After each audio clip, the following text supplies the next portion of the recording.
ओम शांति। आज बाबा के 20 जुलाई के महावाक्य हैं। बाबा ने कहा, मीठे बच्चे, माया रावण के संग में आकर तुम भटक गए, पवित्र पौधे अपवित्र बन गए, अब फिर पवित्र बनो।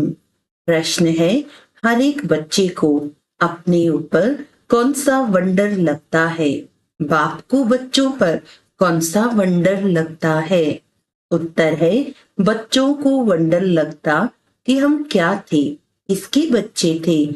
ऐसे बाप का हमें वर्षा मिला था, उस बाप को ही हम भूल गए।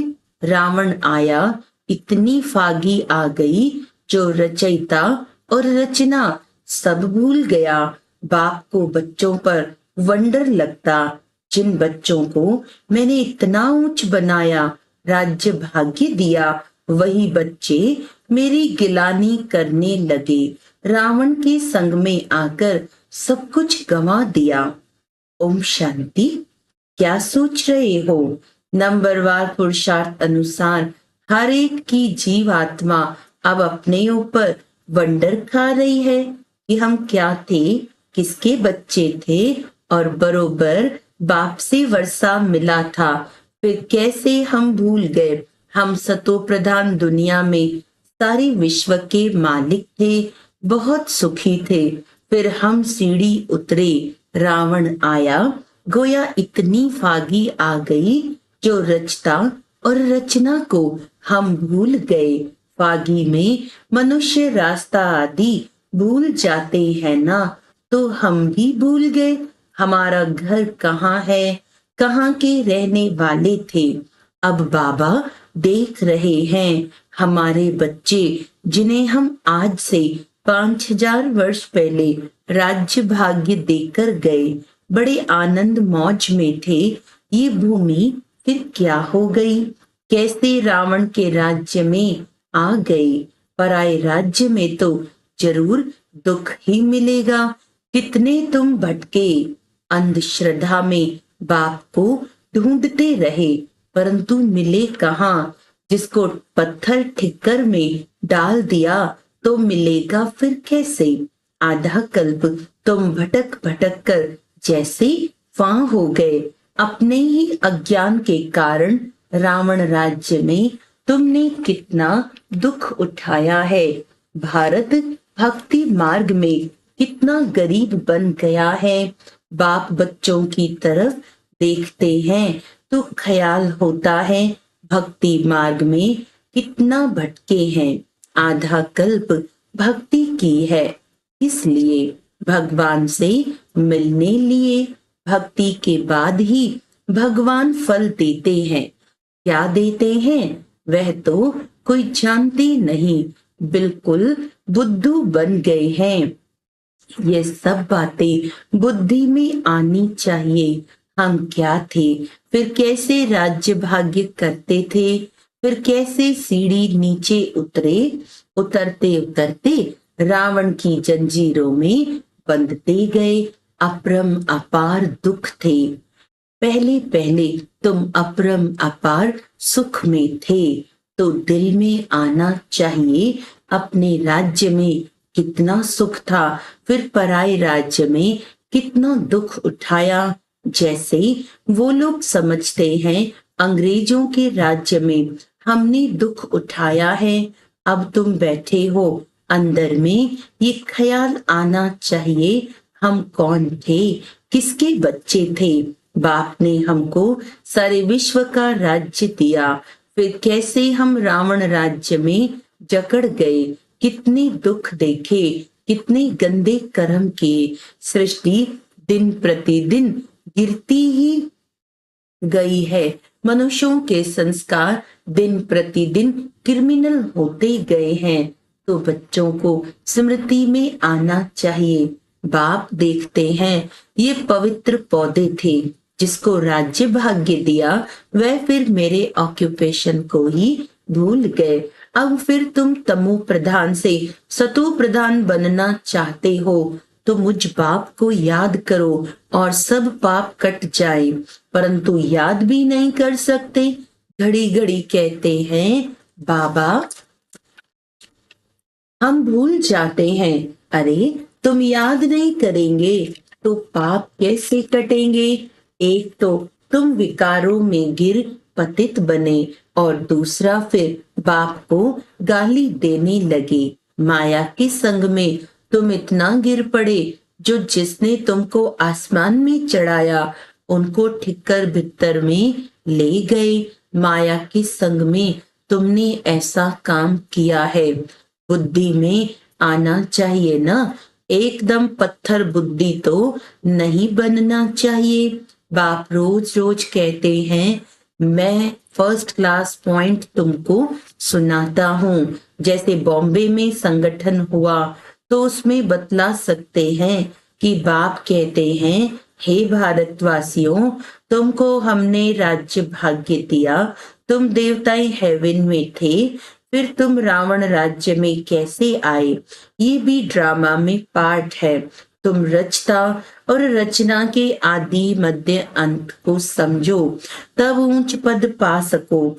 और मेरे को याद करो तो तुम्हारे विकर्म विनाश हो। यहाँ भल सब बैठे हैं, फिर भी किसकी बुद्धि कहाँ, किसकी बुद्धि कहाँ है। बुद्धि में आना चाहिए, हम कहाँ थे, अब हम पराए रावण राज्य में आकर पड़े हैं तो कितने दुखी हुए हैं। हम शिवालय में तो बहुत सुखी थे, अब बाप आए हैं वैशालय से निकालने, तो भी निकलते ही नहीं। बाप कहते हैं, तुम शिवालय चलेंगे, फिर वहां ये विष नहीं मिलेगा, यहाँ का गंदा खान पान नहीं मिलेगा। ये तो विश्व के मालिक थे ना, फिर ये कहाँ गए, फिर से अपना राज्य भाग्य ले रहे हैं। कितना सहज है, ये तो बाप समझाते हैं। सब सर्विसेबल नहीं होंगे, नंबरवार राजधानी स्थापन करनी है, जैसे 5000 वर्ष पहले की थी। सतो प्रधान बनना है। बाप कहते हैं, ये थे तमो प्रधान पुरानी दुनिया, एक्यूरेट पुरानी जब होगी तब तो बाप आएंगे ना। बाप बिगर तो कोई समझा न सके। भगवान इस रथ द्वारा हमको पढ़ा रहे हैं, ये याद रहे तो भी बुद्धि में ज्ञान हो, फिर औरों को बताकर आप समान भी बनाए। बाप समझाते हैं, पहले तो तुम्हारे क्रिमिनल कैरेक्टर्स थे जो मुश्किल सुधरते हैं। आंखों की क्रिमिनलिटी निकलती नहीं है। एक तो काम की क्रिमिनलिटी, वह मुश्किल छूटती है। फिर साथ में 5 विकार हैं। क्रोध की क्रिमिनलिटी भी कितनी है, बैठे बैठे भूत आ जाता है, ये भी क्रिमिनलिटी हुई। सिविलाइज्ड तो हुए नहीं, नतीजा क्या होगा, 100 गुना पाप चढ़ जाएगा। घड़ी घड़ी क्रोध करते रहेंगे। बाप समझाते हैं, तुम अभी रावण राज्य में तो नहीं हो ना, तुम तो ईश्वर के पास बैठे हुए हो, तो इन विकारों से छूटने की प्रतिज्ञा करनी है। बाप कहते हैं, अब मुझे याद करो, क्रोध मत करो। 5 विकार तुमको आधा कल्प गिराते आए हैं। सबसे ऊंच भी तुम थे, सबसे जास्ती गिरे भी तुम हो। इन 5 भूतों ने तुमको गिराया है। अब शिवालय में जाने के लिए इन विकारों को निकालना है। इस वैशालय से दिल हटाते रहो, बाप को याद करो, तो अंतमति सो गति हो जाएगी। तुम घर में पहुंच जाएंगे और कोई ये रास्ता बता नहीं सकते। भगवानुवाच्य, मैंने तो कभी भी कहा नहीं है कि मैं सर्वव्यापी हूँ। मैंने तो राजयोग सिखाया और कहा तुमको विश्व का मालिक बनाता हूँ। फिर वहां तो इस नॉलेज की दरकार ही नहीं रहती। मनुष्य से देवता बन जाते हैं, तुम वर्षा पा लेते हो। इसमें हठयोग आदि की बात नहीं। अपने को आत्मा समझो, अपने को शरीर क्यों समझते हो। शरीर समझने से फिर ज्ञान उठा नहीं सकते, यह भी भावी। तुम समझते हो हम रावण राज्य में थे, अब राम राज्य में जाने के लिए पुरुषार्थ कर रहे हैं। अभी हम पुरुषोत्तम संगम युग वासी हैं। भल गृहस्थ में रहो। इतने सब यहाँ कहाँ रहेंगे? ब्राह्मण बनकर सब यहाँ ब्रह्मा के पास भी नहीं रह सकते हैं। रहना भी अपने घर में है और बुद्धि से समझना है। हम शूद्र नहीं, हम ब्राह्मण हैं। ब्राह्मणों की चोटी कितनी छोटी है, तो गृहस्थ में रहते शरीर निर्वाह लिए धंधा आदि करते। सिर्फ बाप को याद करो। हम क्या थे, अब हम पराये राज्य में बैठे हैं। कितना हम दुखी थे, अब बाबा हमको फिर ले जाते हैं। तो गृहस्थ व्यवहार में रहते। वह अवस्था जमानी है। शुरू में कितने बड़े बड़े झाड़ आए, फिर उनसे कोई रहे, बाकी चले गए। तुम्हारी बुद्धि में है हम अपने राज्य में थे, फिर अभी कहाँ आकर पड़े हैं, फिर अपने राज्य में जाते हैं। तुम लिखते हो, कहते हो बाबा फलाना बहुत अच्छा रेगुलर था, फिर आते नहीं आते हैं तो गोया विकार में गिरे, फिर ज्ञान की धारणा हो न सके। उन्नति के बदले गिरते गिरते पाई पैसे का पद पा लेंगे। कहाँ राजा, कहाँ नीच पद। फल सुख तो वहां है ही, परंतु पुरुषार्थ किया जाता है ऊंच पद पाने का। बड़ा मर्तबा कौन पा सकते हैं, यह तो सभी समझ सकते हैं। अभी सब पुरुषार्थ कर रहे हैं। किंग महेंद्र भोपाल के जो थे, वो भी पुरुषार्थ कर रहा है। वह किंग तो पाई पैसे के हैं, यह तो सूर्यवंशी राजधानी में जाने वाला है। पुरुषार्थ ऐसा हो जो विजय माला में जा सके। बाप बच्चों को समझाते हैं, अपने दिल में जांच करते रहना है। हमारी आंखें कहाँ क्रिमिनल तो नहीं होती हैं।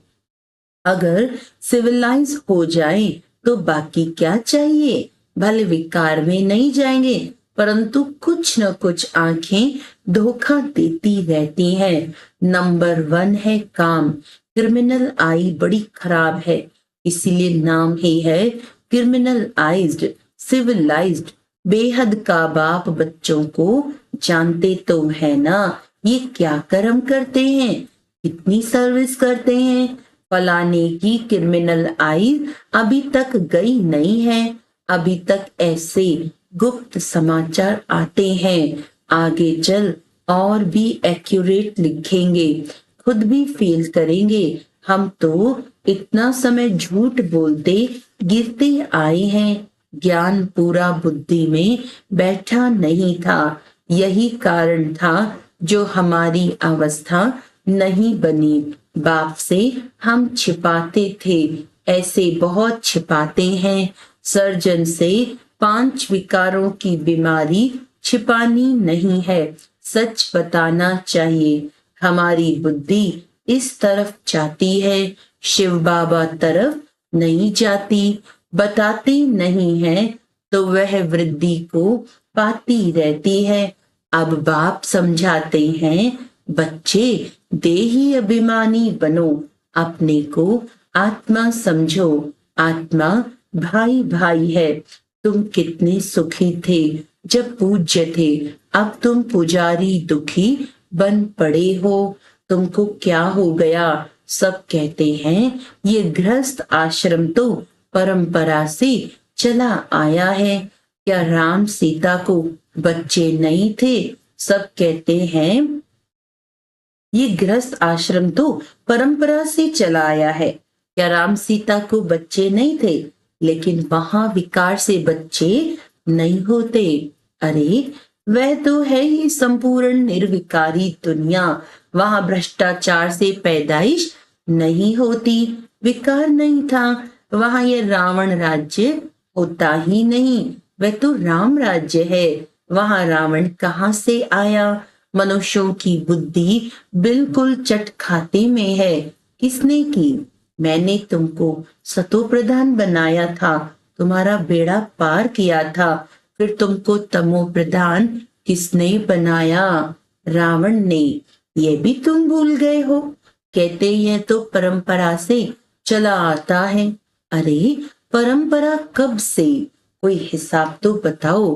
कुछ भी समझते नहीं। बाप समझाते हैं, तुमको कितना राज्य भाग्य देकर गए। तुम भारतवासी बहुत ही खुशी में थे और कोई था ही नहीं। क्रिश्चियन भी कहते हैं पैराडाइज था। चित्र भी देवताओं के हैं, उनसे कोई पुरानी चीज तो है नहीं।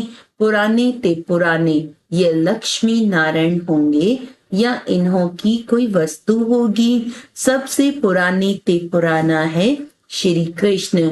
नए से नया भी श्री कृष्ण था। पुराना क्यों कहते? क्योंकि पास्ट हो गया ना। तुम ही गोरे थे, फिर सांवरे बने। सांवरे कृष्ण को भी देखकर बड़ा खुश होते हैं। झूले में भी सांवरे को झुलाएंगे। उनको क्या पता कि गोरा कब था। कृष्ण को कितना प्यार करते हैं। राधे ने क्या किया? बाप कहते हैं, तुम यहाँ सत के संग में बैठे हो, बाहर कुसंग में जाने से फिर भूल जाते हो। माया बड़ी प्रबल है, गज को ग्राह हप कर लेते हैं। ऐसे भी हैं अभी भागे की भागे। थोड़ा भी अपना अहंकार आने से और ही सत्यानाश कर लेते हैं। बेहद का बाप तो समझाते रहेंगे, इसमें फंक नहीं होना चाहिए। बाबा ने ऐसी क्यों कहा? हमारी इज्जत गई। अरे इज्जत तो रावण राज्य में चट हो ही गई है। देह अभिमान में आने से अपना ही नुकसान कर देंगे। पद भ्रष्ट हो पड़ेगा। क्रोध लोभ भी क्रिमिनल आई है। आंखों से चीज देखते हैं तब तो लोभ होता है। बाप आकर अपना बगीचा देखते हैं, किस्म किस्म के फूल हैं। यहाँ से जाकर फिर उस बगीचे में फूलों को देखते हैं। शिव बाबा को फूल भी बरोबर चढ़ाते हैं। वह तो है निराकार चैतन्य फूल। तुम अभी पुरुषार्थ कर ऐसा फूल बनते हो। बाबा कहते हैं, मीठे मीठे बच्चों, जो कुछ बीता उसको ड्रामा समझो, सोचो नहीं। कितनी मेहनत करते हैं, होता तो कुछ नहीं, ठहरता नहीं। अरे प्रजा भी तो चाहिए ना। थोड़ा भी सुना तो वे प्रजा हो गई। प्रजा तो ढेर बननी है। ज्ञान कभी विनाश को नहीं पाता है। एक बार सुना शिव बाबा है तो भी बस प्रजा में आ जाएंगे। अंदर में तुम्हें ये स्मृति आनी चाहिए, हम जिस राज्य में थे वह फिर से अब पा रहे हैं। उसके लिए पूरा पुरुषार्थ करना चाहिए। बिल्कुल एक्यूरेट सर्विस चल रही है। अच्छा, मीठे मीठे सिखी लदे बच्चों प्रति माता पिता बाप दादा का याद प्यार और गुड मॉर्निंग। रूहानी बाप की रूहानी बच्चों को नमस्ते। हम रूहानी बच्चों की रूहानी बाप दादा को याद प्यार गुड मॉर्निंग, नमस्ते नमस्ते नमस्ते जी। धारणा के लिए मुख्य सार है, शिवालय में जाने के लिए इन विकारों को निकालना है। इस वैशाल्य से दिल हटाते जाना है। शूद्रों के संग से किनारा कर लेना है। जो कुछ बीता उसे ड्रामा समझ कोई भी विचार नहीं करना है। अहंकार में कभी नहीं आना है। कभी शिक्षा मिलने पर फंक नहीं होना है। वरदान है, खुशियों के खजाने से संपन्न बन दुखी आत्माओं को खुशी का दान देने वाले पुण्य आत्मा भव। इस समय दुनिया में हर समय का दुख है और आपके पास हर समय की खुशी है। तो दुखी आत्माओं को खुशी देना ये सबसे बड़े से बड़ा पुण्य है। दुनिया वाले खुशी के लिए कितना समय संपत्ति खर्च करते हैं और आपको सहज अविनाशी खुशी का खजाना मिल गया। अब सिर्फ जो मिला है उसे बांटते जाओ। बांटना माना बढ़ना। जो भी संबंध में आए वह अनुभव करे कि इनको कोई श्रेष्ठ प्राप्ति हुई है जिसकी खुशी है। स्लोगन है, अनुभवी आत्मा कभी भी किसी बात से धोखा नहीं खा सकती, वह सदा विजयी रहती है। अच्छा, आज का अव्यक्त इशारा है, परोपकारी आत्मा अपने उपकार की शुभ भावना से, स्नेह से, शक्ति से, मीठे बोल से, उत्साह उमंग के सहयोग से दिल शिकस्त को शक्तिवान बना देगा, अर्थात भिखारी को बादशाह बना देगा। कोई कितना भी अपकारी हो, लेकिन आपकी दृष्टि और वृत्ति सदा उपकारी रहे। इसके लिए ज्ञान में चलने के बाद जो स्व अभिमान आ जाता है उसका भी त्याग। जब इतनी त्याग की वृत्ति और दृष्टि होगी तब स्मृति में बाप दादा रहेगा और सबके प्रति उपकार की भावना बनी रहेगी। अच्छा, ओम शांति।